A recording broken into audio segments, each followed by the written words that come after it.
Well, what's up, guys? This is Daniel from Arms Family Homestead, and I got another little project for my little excavator, the U35-4 excavator from GP Rents. So while the guys are at the house working on the concrete slab in the barn, there's just only so much dirt work you can watch in video, and that barn is full of dust right now.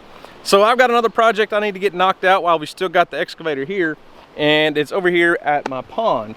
So the plan is to redo my little spillway crossing here, and this just does not look steep at all on camera. It just never, you can't see elevation on camera very well, but it drops down here as a low point and then comes up to cross the dam over there. And I want to redo this because it gets really muddy. It's not a problem crossing it on like the Kubota Sidekick or a four-wheeler or anything, but a pickup truck, the bumper will drag going either direction. So got a little crossing I want to build out of some railroad ties, and I'm not even going to claim that this was my idea. I actually stole this idea from a friend of mine, Tyson. You saw Tyson. He's the guy that came out and traded goats with Houston. He's got a little YouTube channel. It's called Blevins Family Farm, and he built one similar.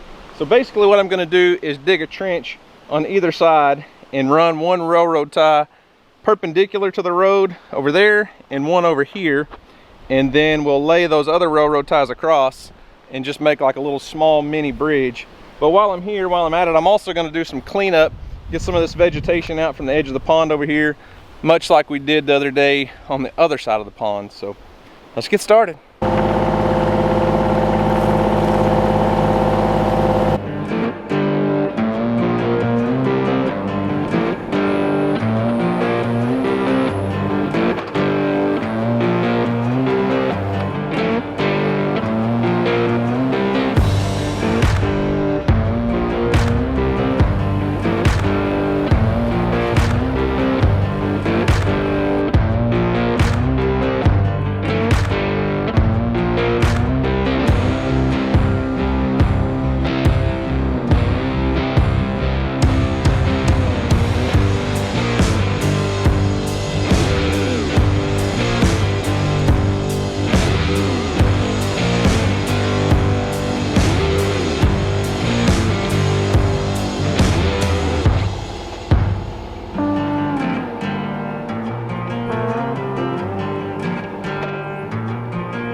Well, I got the spillway all cleaned up, got a lot of aquatic vegetation pulled out of the way, and actually draining a little bit of water out of the pond. Not intentionally, but just after years and years of buildup, all the roots and everything, the root mass builds up, and then it silts in and holds that mud in there. And I'm not gonna say the pond is above normal right now, so we'll probably lose a couple inches of water, but not enough to be a problem. I am gonna have to come back in here and build a fence across my spillway. I haven't had one here in years, but now that we've kind of opened this up, I'm afraid some of the fish will try to start leaving when we get a big rain. So we'll just drive a few posts and put some wire across there just to stop any fish that try to leave. So on to the actual project. We're gonna be using railroad ties.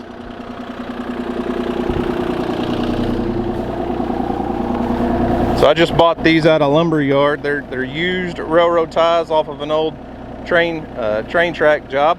So I'm gonna come in and dig a trench on this side and then dig one on that side to lay all the railroads. We'll put that, that perpendicular one in there first and then lay all of our others across there. So I think it'll work good.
there's the gist of what I'm shooting for. I need to kind of straighten these out a little bit, and then I'm going to come back in and fill in right here with some good dirt and rock, and then I'll do the same on the other side so that we got a good smooth approach.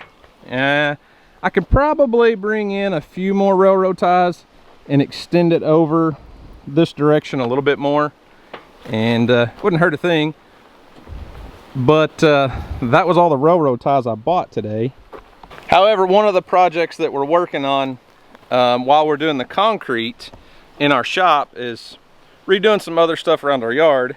So I've got some railroad ties that are coming out, and that's probably where I'll stick one or two more of those, because that's probably 8 feet wide, but we need it wider than that. I want it to be about 10 feet wide, but I think that'll work good. As you can see, the water has plenty of room to go underneath our little bridge, and I'm gonna get the excavator over here and clean this up a little bit more, make it look a little better so that we can actually maintain it. Actually, I've got a skid steer at the house that the concrete guys rented from GP Rents, and I may go grab that because it would just be a little easier.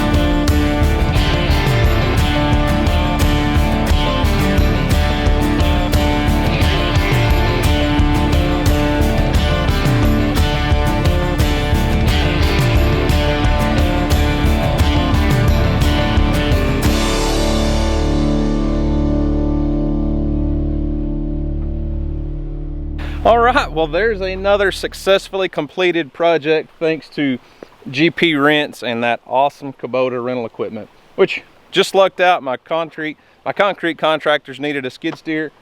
Well, since I'm the one paying for it, I'm gonna use it when they're not working. I took off with it. So this is not perfect. I will need to add a couple more railroad ties coming this direction. I think it needs to be a little bit wider, and I'm gonna have to bring in some more rock. All I was working with here was just a little bit of dirt that I had that I could find and scoop up here. It's not perfect.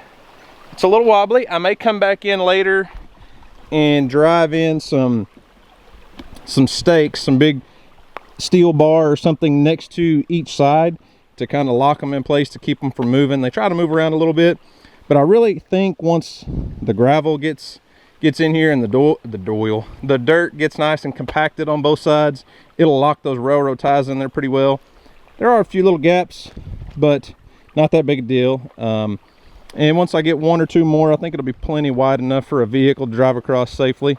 No problem at all. I mean, it's not like it's really suspended way up in the air. Both sides are supported by a railroad tie, and I think it'll work great. I got the spillway somewhat kind of cleaned up a little bit, at least got it to where we can see it, and then we can get in here and build a little fence to keep the fish from getting out. And this was supposed to be an excavator project, which it was almost exclusively a Kubota excavator project. Those railroad ties are heavy. They're soaked in creosote, which those are older ones, but they're still probably a couple 100 pounds a piece. Yeah, Weston and I, or me and another adult, could get out here and manhandle them. But when you got that little hydraulic thumb on that excavator, why hurt your back when you can get out here and do it with hydraulics? So anyways, guys, be sure to go check out Great Plains Kubota and GP Rents if you're looking for rental equipment anywhere. Southern Oklahoma, North Texas, Central Oklahoma. They're working on opening up a new store in Norman, Oklahoma, so there'll be a ton of equipment available for you Central Oklahoma folks. And if you're farther north, there's a place in Edmond. So anyways, yeah, I'm gonna go take advantage of some free equipment. Well, technically it's not free, I'm paying for it through my contractor, but while it's here and not running, I'm gonna go put some hours on some equipment, get a few more projects done. It sure is really nice. It's just so awesome to be able to get little things like this accomplished and done. Just little projects that you always wish you had time to do. Sometimes you just have to break down and make the time and go do it. So yeah, it's 5:20 in the afternoon, and I'm gonna go to the house, see what my family's doing, see what we're doing for supper, and then probably spend the rest of the evening out here working until it gets dark. But anyways, guys, like I said, go tell GP Rents Great Plains Kubota thanks for making this stuff possible on our channel. I couldn't do a lot of things we do without an awesome partner like GP Rents. But anyways, guys, that's all I've got for today. Thanks for watching. We hope you enjoyed it. Y'all have a great day, and as always, we'll see you on the next video.